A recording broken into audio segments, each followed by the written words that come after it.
Axialis, la solution de téléphonie cloud pour votre relation client, vous emmène sur la voie de la réussite avec Success Story.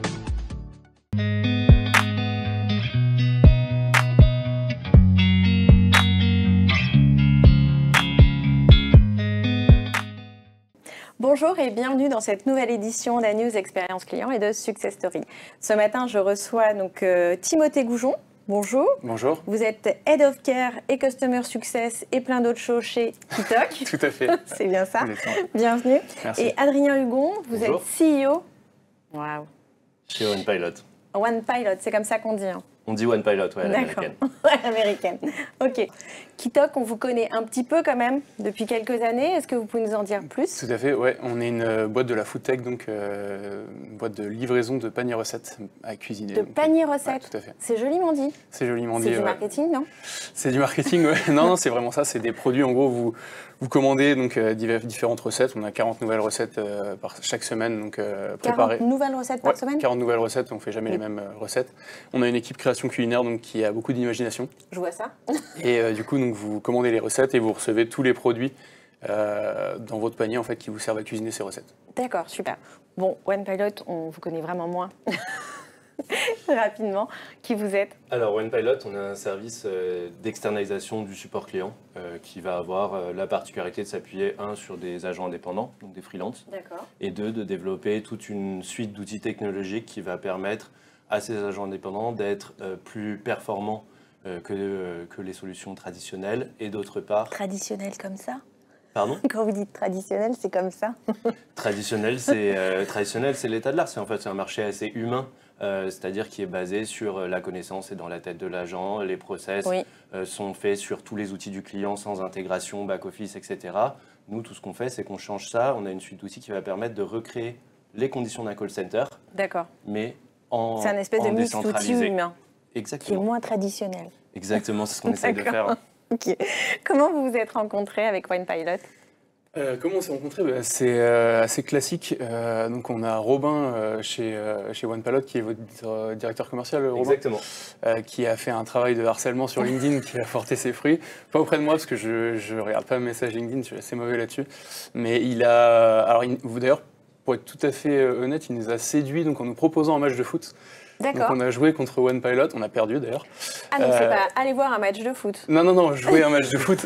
Et du coup, donc, par la suite, il nous a relancé plusieurs fois et il se trouve que nous, on avait un besoin. Donc, il vous a laissé le timing. Gagner, ou... Non, il nous a battus. On a été battus à plat de couture.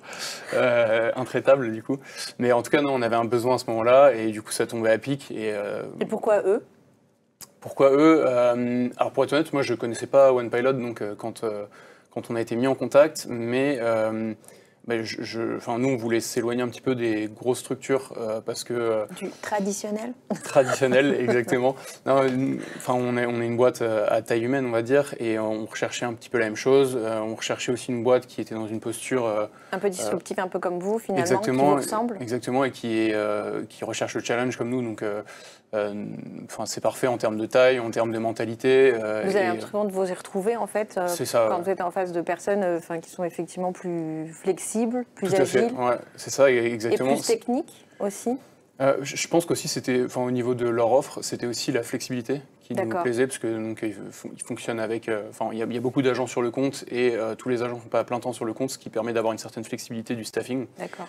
Parce que vous travaillez en pic, chez Kitok? Alors, c'est quand même relativement régulier, mais il y a une saisonnalité, notamment pendant les vacances d'été ou pendant les vacances de Noël. Il y a forcément des creux et il y a aussi des gros pics, je sais pas, le septembre, janvier. Il y a des mois, c'est assez classique, comme il y a des mois de forte activité. Est-ce qu'on est plus flemmard à faire la bouffe? Je pense qu'il y a l'effet rentrée, puis aussi c'est le moment des campagnes marketing. Mais en tout cas, voilà, on a une certaine saisonnalité et leur flexibilité nous plaisait. Puis il y avait aussi, on nous a aussi vendu une augmentation des performances des KPI service client en fait, donc on va y revenir après je pense, mais il y a aussi cette partie-là. Alors justement, parce que finalement quand vous commencez une collaboration, vous fixez des KPI qui ne sont pas forcément des taux de décroché, des choses un peu classiques ou...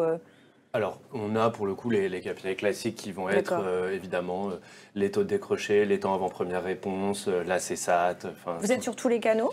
On est sur tous les canaux, exactement, et on est nativement intégré avec les principaux outils de ticketing du marché, donc je ne vais pas tous les faire, mais... Non, ne les faites pas. Voilà. Donc vous avez un outil classique de CRM ou de ticketing, parce que ouais, tout il y en à a fait. qui disent CRM, d'autres ticketing. Tout à fait. Bon, alors on a changé d'outil récemment, mais Pour un CRM. Ouais, c'est un outil de CRM, service client, si on peut le dire, mais c'est un outil de messagerie. Enfin oui, c'est un CRM dans le sens où il y a effectivement la base client qui est intégrée. Et donc vous êtes intégré avec ces outils-là, d'accord, nativement. Quand vous dites natif, c'est gratuit, c'est ça? Alors, en fait, il y a eu un changement d'outil là, donc on est en train de s'intégrer, mais concrètement, avec par exemple, pour citer quelqu'un sur le marché, un Zendesk, nous, on ne va pas demander à nos agents de se connecter sur le Zendesk comme font pour le coup ça 99% des BPO traditionnels. Nous, on est intégré par ce qui s'appelle API, donc je vais éviter la technique. Donc vous avez on a une surcouche logicielle qui va tirer toute la donnée et qui va permettre de faire un routing beaucoup plus intelligent, poussé par exemple par de l'intelligence artificielle, qui va regrouper les tickets qui se ressemblent pour les pousser au même agent, l'agent qui sera le mieux y répondre. C'est comme un ACD en fait, mais qui n'est pas sur la voie, mais qui serait sur... Exactement. D'accord, voilà, ok, c'est ça. Super. Et donc vous avez changé, mais comme il y a cette espèce de surcouche, les collaborateurs s'en fichent un peu, c'est plutôt chez vous que le sujet. Ouais, de notre côté, nous, ça ne change pas grand-chose. Et côté OnePilot, ils se sont adaptés. Donc là, maintenant, ils utilisent un outil sur lequel ils ne sont pas intégrés, mais je pense que ça va venir. Ça va venir. Donc dans tous les cas, ce n'est pas un souci pour nous. Et donc vous parliez de KPI de succès. Qu'est-ce que vous étiez fixé au début? Sans donner de chiffres, mais non, de dire... Non, mais sur les KPI que mentionnait Adrien, il y avait aussi, comme je disais, il y avait aussi ce besoin de flexibilité pour éviter de se retrouver avec des gros backlogs quand on a des pics. D'accord. Et là-dessus, on est satisfait d'avoir un staffing qui est quand même plus flexible. 6 heures après, vraiment. tout est réglé, tout... Oui, après ça dépend évidemment, il peut y avoir des backlogs qui traînent, mais en tout cas c'est plus rapide le délai de résolution, ça nous permet d'avoir une flexibilité, de faire travailler moins de personnes pendant les périodes de vacances, etc. Donc de ce point de vue-là, on s'y retrouve. Et sur les KPI quanti, je pense que la grosse amélioration qui a vraiment été immédiate, c'est sur les KPI quantitatifs, vraiment service client. Donc délai de réponse, en fait, vraiment que ça va extrêmement vite, parce que du coup, OnePilot fonctionne en flux tendu, si je peux dire, parce que dès qu'un ticket arrive, en gros, il est traité, c'est hyper rapide. Et sur les KPI quanti, on a la base de connaissances, je ne sais pas, peut-être que tu voudras en parler après, du fonctionnement avec une base de connaissances, mais le fonctionnement de OnePilot avec une base de connaissances, ça nous aide énormément, ça permet de stocker les process pour les agents, et c'est vraiment assez simple d'utilisation. Finalement, ils ont remplacé un certain nombre d'outils que vous n'aviez pas, ou ils vous ont proposé des outils que vous n'aviez pas? Tout à fait, ouais. Cette knowledge base, donc, on n'en avait pas, on avait évidemment tous les process qui étaient stockés, mais c'est beaucoup plus simple d'utilisation, beaucoup plus intuitif pour les agents, et ils ont vraiment la donnée... disponible facilement. Exactement. D'accord, une espèce de Google et c'est ça, et du coup pour la qualité, c'est plus simple de respecter les process. C'est plus fiable. Exactement, c'est plus fiable. D'accord. Ça permet aussi d'updater en direct quand on a des changements de process de notre côté, ce qui est le cas, pratique aussi. Avec 40 recettes par semaine. Ouais. Est-ce qu'ils ont les recettes dans la base de knowledge? Je pense pas, mais ils ont accès, ils peuvent le voir sur notre back-office, sur notre site, etc. Donc non, on leur épargne ça. D'accord. Il y avait de la CSAT aussi dans les KPI de succès? Il y avait la CSAT aussi, ouais. Mais on a une bonne CSAT sur le service client Kitok, donc on est assez satisfait. Après, il y a évidemment toujours de la marge de progression, mais je pense qu'on a plus de marge de progression sur les KPI quanti. Les motifs de contact, j'ai loupé ma recette ou Non, c'est vraiment les problèmes de livraison essentiellement, c'est assez classique. Sachant que c'est des produits frais, donc si vous avez un retard... c'est pas moi.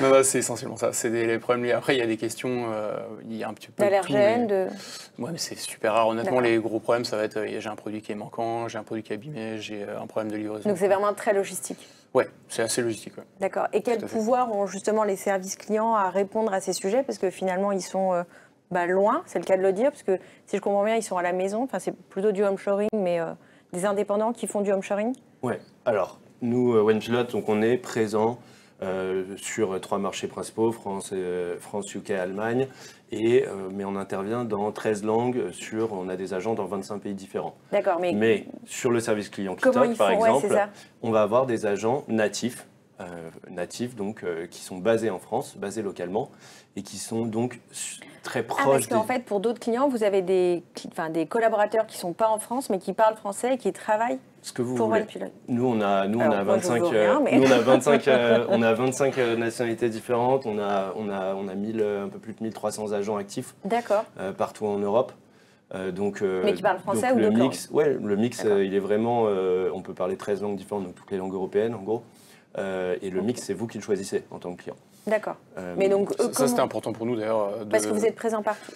Non, c'est surtout faire revenir nos services clients en France. On était à l'étranger en fait et on cultive une image de proximité, on a quand même beaucoup de produits français, on essaie d'acheter local, etc. Donc c'est important pour nos clients, donc c'était important aussi d'avoir notre service client qui était basé en France. D'accord, même si un peu éparpillé, mais en France. Éparpillé, mais en tout cas en France. D'accord. Et comment ils font justement les collaborateurs, qui sont en plus, même s'ils sont en France, ils sont quand même loin de la cuisine, ils sont quand même loin des camions. Comment ils font pour répondre à ce type de demande ? Ouais, alors après ça c'est le cas avec n'importe quel prestat pour le coup. À part internaliser le service client, c'est forcément le cas. Mais je pense pas qu'ils aient besoin. Pour être honnête, nous aussi au siège, on est loin de la cuisine. On est loin des camions aussi. Donc, non, je veux dire. Oui, je comprends. Voilà.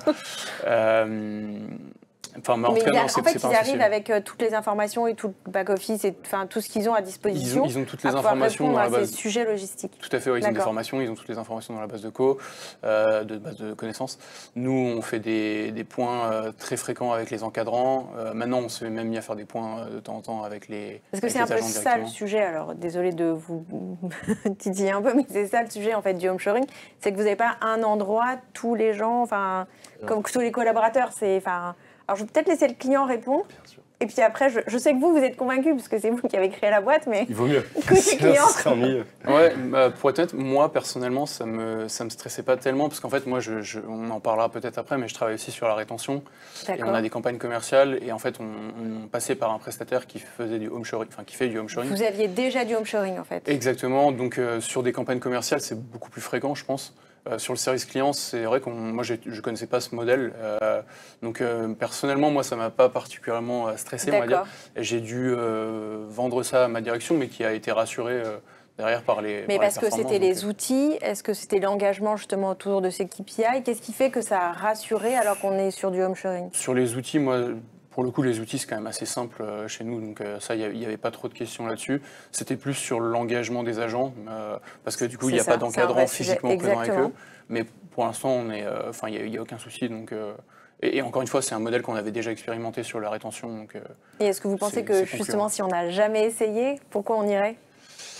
Alors ça, ce sera peut-être plutôt à Adrien de répondre, mais pour l'instant, l'expérience de notre côté se passe bien. Donc, d'accord. Alors, vous parliez justement juste de Customer Success, finalement, parce que vous avez la partie Customer Care et la partie Customer Success. Donc, vous avez commencé sur la partie service client, donc avec OnePilot. Et là, donc, le sujet d'après ou le sujet du moment? Ouais, le sujet du moment, du coup, c'est plutôt de développer la partie rétention donc, en collaboration avec OnePilot.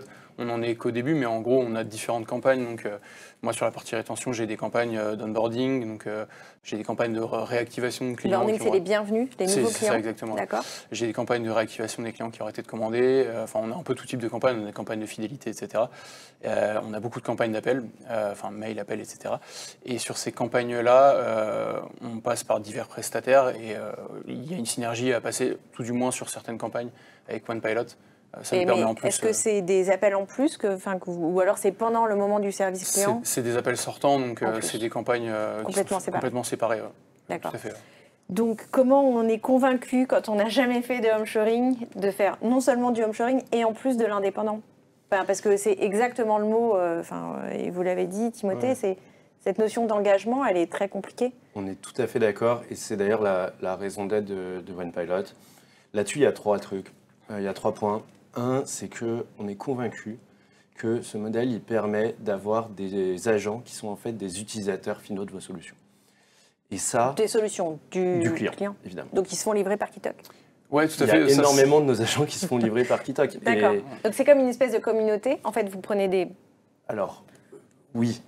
C'est-à-dire qu'en fait, on a des gens qui sont des agents indépendants, freelance, qui sont des experts du Customer Care et qui vont être vraiment... proche des solutions de nos clients, à l'inverse d'un centre qui ferait de l'offshoring, je dis n'importe quoi, à Madagascar ou en Thaïlande. Et ça se passe très bien. Et ça se passe très bien, mais force est de constater que qu'ils n'ont jamais entendu parler, ils n'ont pas de moyens physiques de se faire livrer Kitoc chez eux. D'accord. Un centre offshore.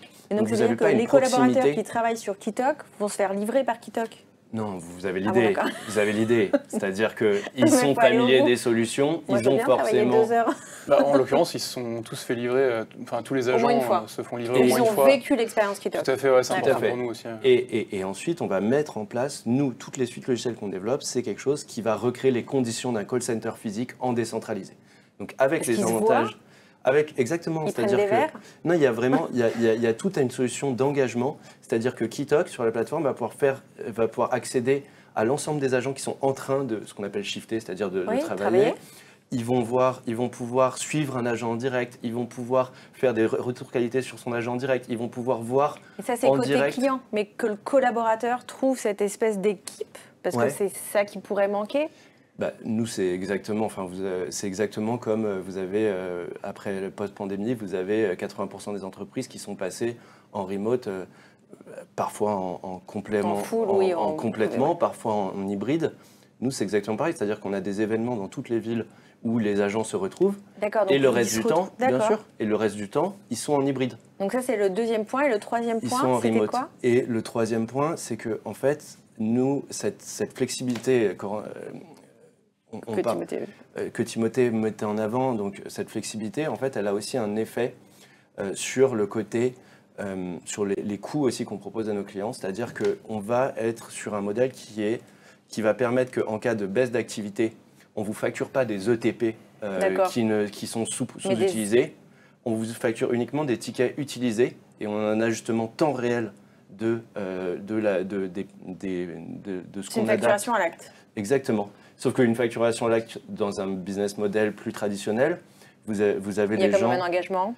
Et puis vous avez les gens vous avez 30 ETP qui sont là sur le compte pendant un mois. Vous allez forcément, on peut vous dire, impacter le coût. On peut vous dire que c'est une facturation à l'acte si vous n'avez pas de, si vous avez pas de volume, s'il n'y a pas d'acte, on va quand même trouver un moyen de vous facturer. Nous, on ne facture rien. D'accord. Vous êtes sur quel canal avec OnePilot ? Tous les canaux, tout téléphone, mail, WhatsApp.